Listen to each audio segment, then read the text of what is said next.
So I'm glad to be here today to talk about soil health practices and how they might help with wet fields. I feel like everybody's kind of looking at their fields this year, and they may be a precipitation event away from being flooded, or thinking about maybe the future if we consistently are wet as to what management practices they could use. So I thought I'd talk a little bit about how soil health practices can help us manage moisture in the fields. So including reducing tillage and also using cover crops. So this picture on the bottom of this actually opening slide is a field that I was in this fall on a high clay soil in the southern Red River Valley. And this is a field where they've been using no-till for about 5 years or 6 years and incorporating cover crops in every part of the rotation. And you can see the standing water out here in this field. It's obviously post soybean harvest.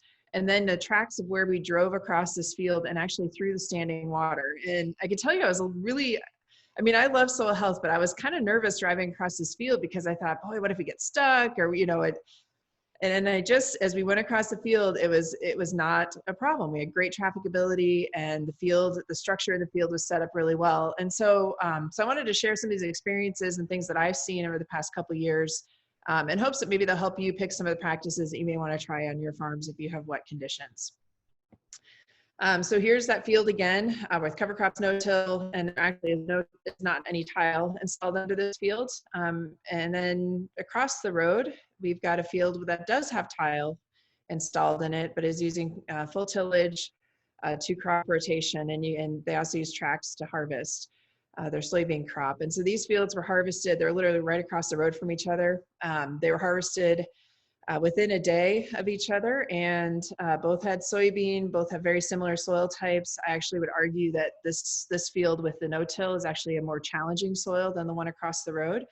But definitely, the concern of trafficability at harvest is a major one, and it's something that we need to prepare for and use all the tools we can to get to the point where we don't have to worry so much about it, but to know that our fields are going to carry our equipment. And so I think this is a really great visual because it shows literally across the road, very similar soil types, same crop, same harvest time, one harvested with tracks, and that's the field with the tile drainage under it. And then the other one harvested, actually, they were in 4-wheel drive on the combine, but they do not have tracks. So this is a great example of how these soil health practices can actually help during harvest.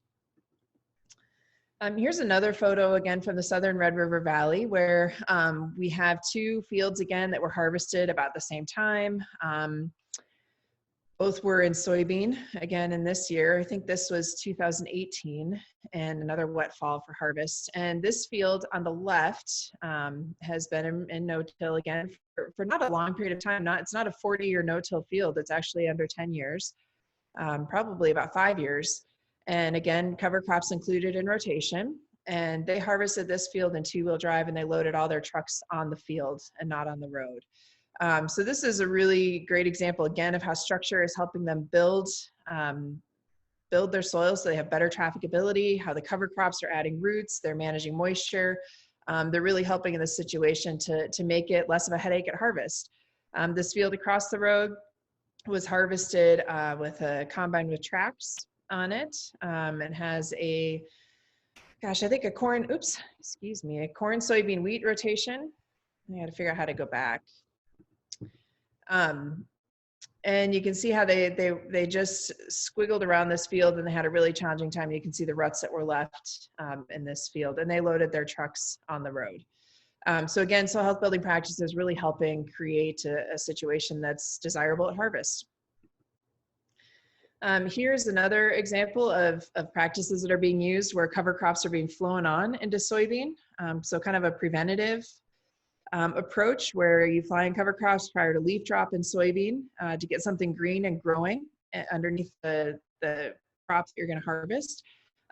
So this really helps with trafficability. It helps with basically getting across the field and having something green to drive on. And granted, this is a really, really good catch of cover crops in soybean. Sometimes we don't see this, especially if the canopy is very closed and the cover crops can't establish.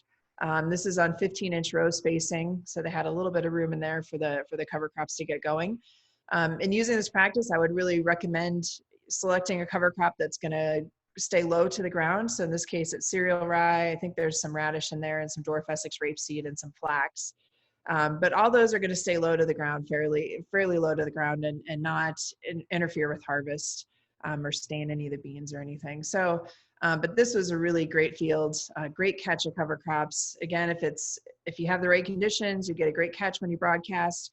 If you are very dry, you may not get a good catch, or if the canopy is too shaded, you might not get establishment under there. There's also, the concern of field access in a wet spring, and what tools can you use to make that situation better? So here's, again, 2 fields side by side in the Red River Valley. So I apologize for those of you that are out of the Red River Valley, but I feel like a lot of the conditions we have and that we apply here in the Valley could be applied anywhere in some cases. So we've had some really wet conditions, and we have some very high clay soils creating some huge challenges. So this is where we have, on the left side, we have a field. This one is tiled. Full tillage practices use 2-crop rotation. And here on the right, we have a field that has a 4-crop rotation, use of no-till and cover crops. So when we look at access in the spring, and especially a wet spring, and we look on the tools we're relying on to manage those fields, in a situation where you're using tillage and not using cover crops, you're really relying on evaporation. And I say just evaporation in this field, even though it's tiled, because there's a compaction layer that's not allowing that water to get down to the tile lines. So this field, though it could be relying on evaporation plus infiltration to get to move water through the tile lines, it's really just relying on evaporation because that water has nowhere to go. It can't go into the soil because of the tillage history on that field. When we look at the one next to it, where we're using soil health practices like reduced tillage and cover crops, we have 3 modes of action for water movement. We have transpiration by the plants. So the cereal rye that was seeded the fall prior, that is overwintered, is now growing in the spring. It's transpiring moisture to get it out of the field. We also still have some evaporation because of course the rye cover is not fully closed on that field. So we're getting some evaporation. And we're also getting that infiltration or the water movement down through the soil pores to a tile line if you had tile installed, or to get it out of the planting zone. So I'd rather rely on 3 modes of action for moving water than 1. And this just gives you more opportunity to get moisture out of the field. Here I am walking in the field. This is something I like to do, I guess. As soon as the field is really wet and it's a no-till field, I'll walk across it, and I'm in the middle of the field literally when this drone shot was taken. And here's my boot coming out of the field. You can see very little mud on it at all. It was easy to walk across. Granted, I'm not the weight of a combine or a tractor, which thankfully I'm not, but I think that same trafficability is seen with heavy equipment as well. Here is the field next to it that is full tillage this is the first step I took in that field, and I'm smart enough not to go any further. So, so you can see how that trafficability, that this is an indication of how that structure is holding up weight, and it's creating an opportunity to get equipment in the field possibly. I did want to show some moisture readings that I've had in fields where on the left, we're just looking at residue in a no-till situation. In the middle, we're looking at cover crops plus no-till. And then on the right, we're looking at full tillage. And this was a fairly dry spring, because one of them we have 0% moisture. On the left, we have, with just the residue, we're sitting at saturated. So 50% moisture is pretty much saturated. That means all the pores are full in that soil.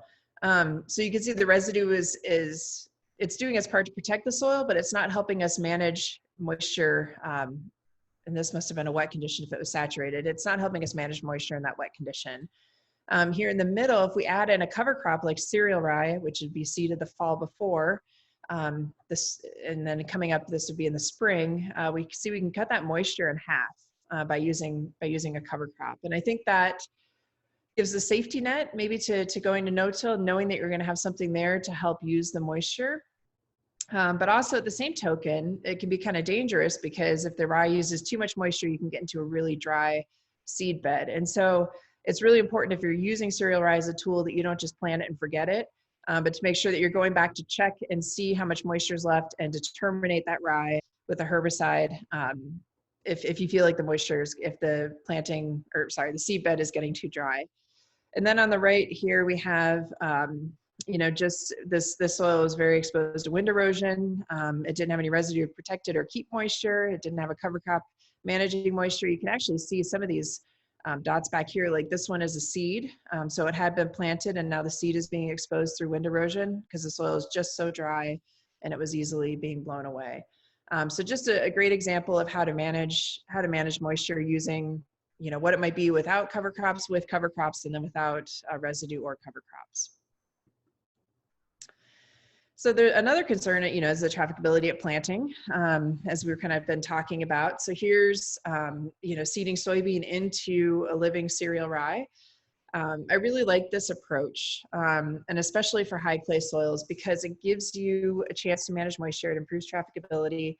We're fairly confident, and we've taken enough measurements and there's been enough research done to say that this practice does not hurt yield unless the termination timing on the rye is off. So say you have a really dry spring, you have a lot of rye out there, it uses too much moisture, the soybean that you planted into it has a difficult time getting established, then you're looking at being maybe a growth stage behind. And in the northern parts of the state, we can't afford to be a growth stage behind. So I think, rye requires management for sure if you're going to do planting green. We also know that if we're using cereal rye, that we are not planting corn into this. I'll show you some ways to get around that maybe, but we're not putting corn into living cereal rye. The competition, the nitrogen tie-up, all those factors are too much for it, and you'll lose yield potentially. And we're also not putting wheat on a rye field for reasons of seed contamination. So this really is specific to broadleaf crops like soybean. Some farmers are using it with sunflowers, but they may be using strip-till into their rye to get it away from the sunflower. There's some use of this with edible beans as well. So it's a good approach. It's something that probably is a way, if you're going to get into this, if you're not into it already, it's a good gateway to using cover crops and also reducing tillage. There's also a concern about establishing cover crops at the late season harvested crops. So corn specifically, we don't have enough time after harvest to get a cover crop seeded, especially this year since they're still standing fields. So interseeding is really a great approach in corn.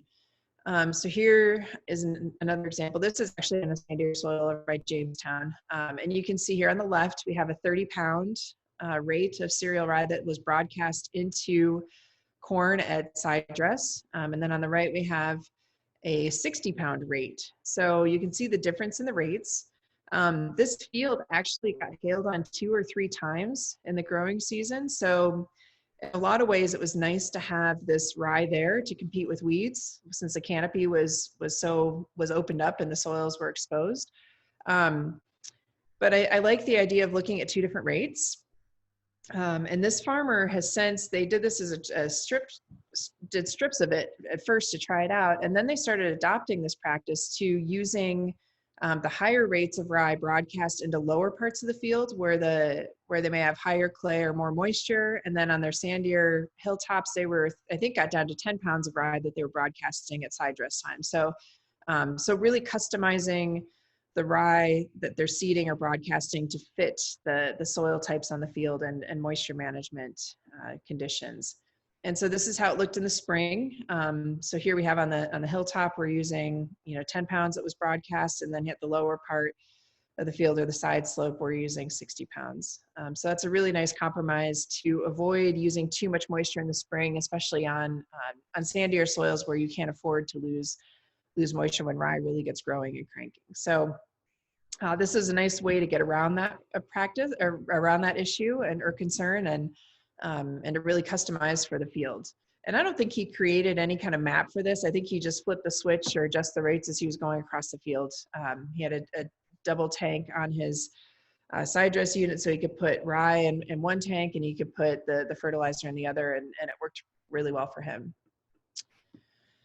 There's also concern that people have about when you go to the effort of interseeding a cover crop and And then you harvest, and does the residue that lays on top of it inhibit it from growing or using extra moisture, or kind of snuff out the cover crop? And the first key to that is residue management. If you have something seeded between the corn rows, leave the corn stalk standing, turn off the chopping head, leave as little residue, free residue, kind of floating around on the ground as possible. And this is something almost every farmer I work with that is in a no-till system and is using cover crops turns the chopping head off, and they leave the stalk standing. They can deal with residue better when it's attached to the ground and standing than they can if it's laying on the ground and blowing around. So this is a great example of doing that, and then having the cereal rye and radish really start growing once the crop is harvested and then they're exposed to more sunlight.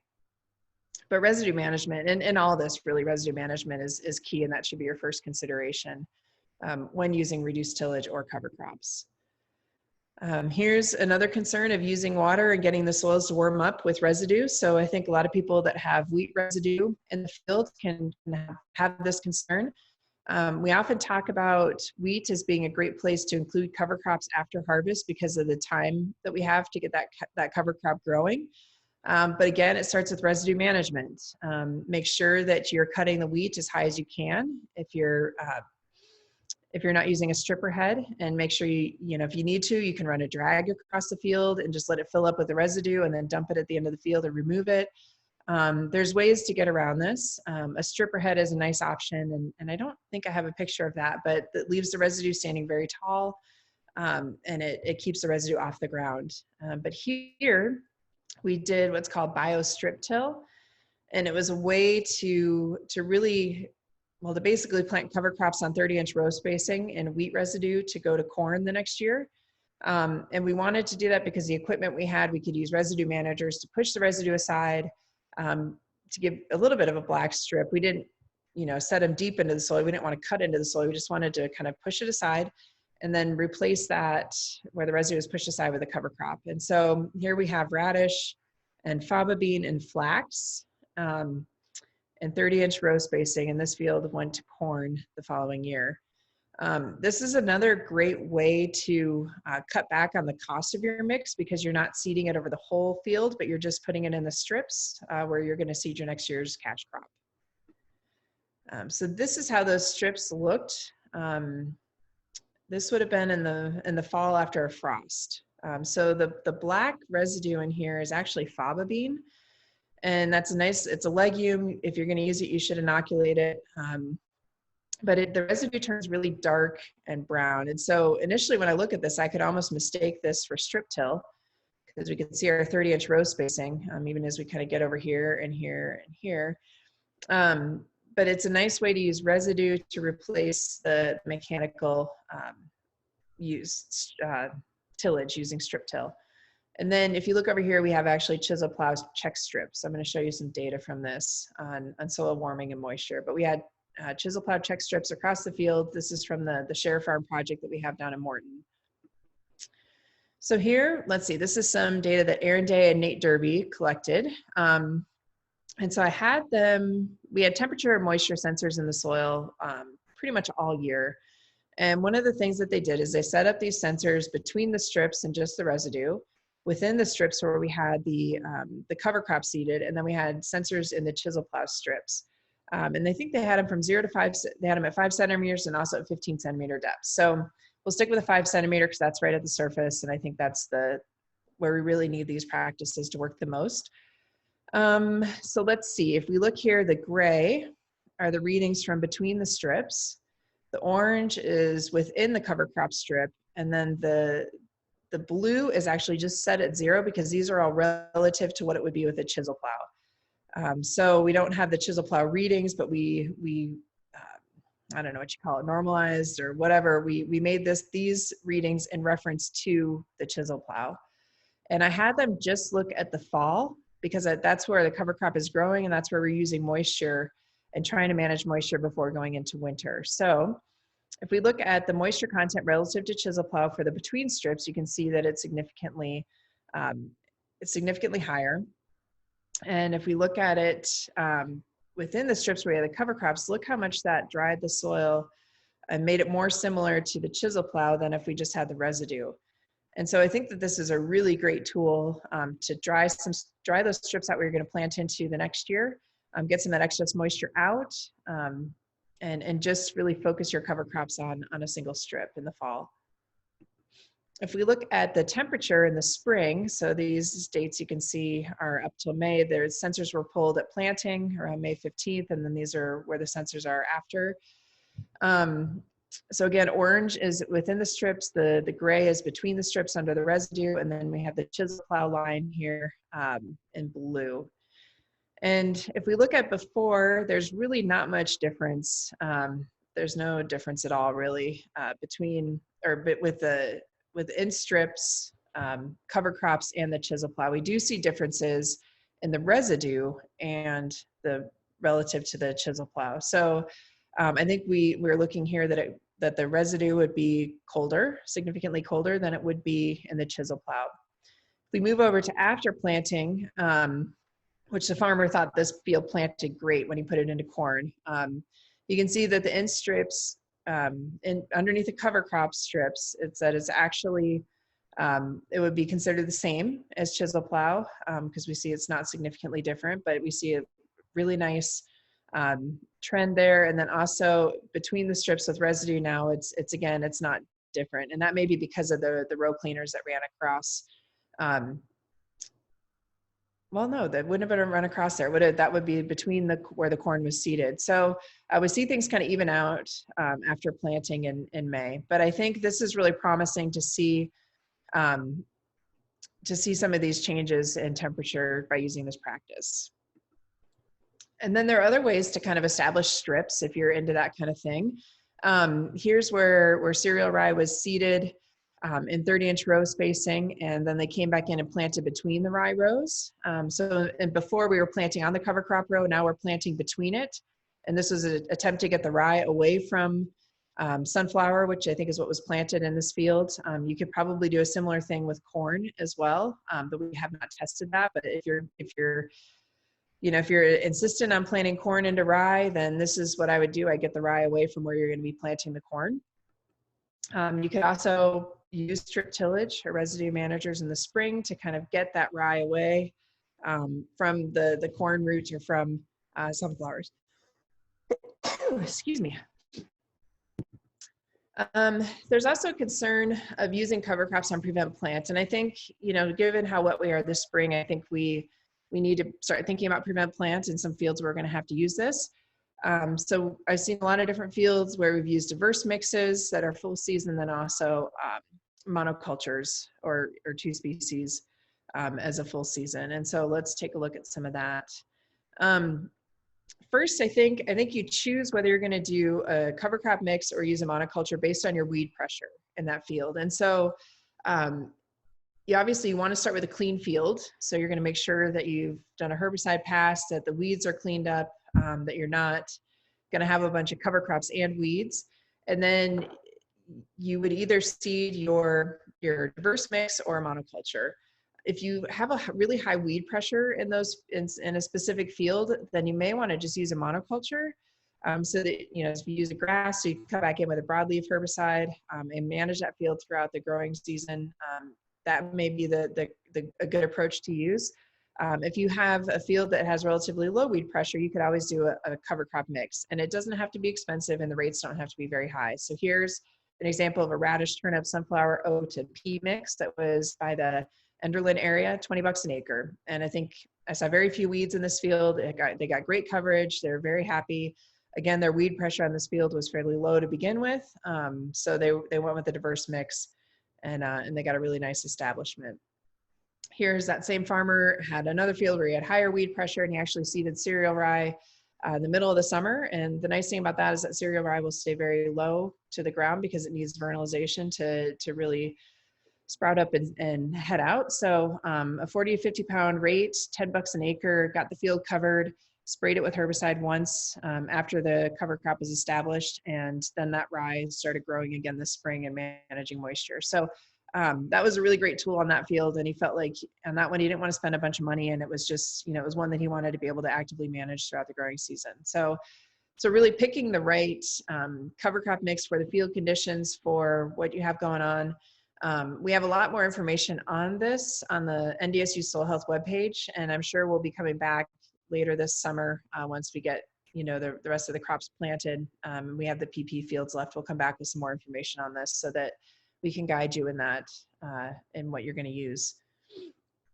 So that's what I have for some cover crop information. I really just wanted to tailor it to what fields this spring because a lot of us are dealing with so much moisture. But I also want to put a few things on your calendar while you're watching this webinar, and that's, save the date for the DIRT workshop or the Dakota Innovation Research and Technology workshop, which is December 7th through 9th in Fargo. We talk a lot about grazing. We talk a lot about northern North Dakota. So Naeem does quite a bit of planning for up there with content and also salinity and sedicity. We have Mary Keena and Mike Osley are going to work on the grazing section for this. And it's going to be a great meeting. We focus a lot on networking and building relationships versus just sitting through presentations and content. So really fun workshop. Mark your calendars for that. And here's all my contact information. If you have questions, definitely give me a call and let me know what your questions are, or send me a text. My email is on here. We have the Soil Sense podcast coming out, which actually started March 1st and it'll go through, I think June is when the last one is released, but ndsoilsense.com if you want to listen to soil health experiences from farmers, consultants, research, extension, and get some insight and ideas on what you may want to try or what you're doing and how you could tweak it a little bit. But check out that resource, and I think I might be adding something to that soon too. So I'm kind of in the works on planning a few things that will be more remotely available versus face to face, since we're just not sure when we're going to be able to get out there again. But definitely give me a call or email or contact your county extension agent if you have questions. And good luck planting and getting things done this spring.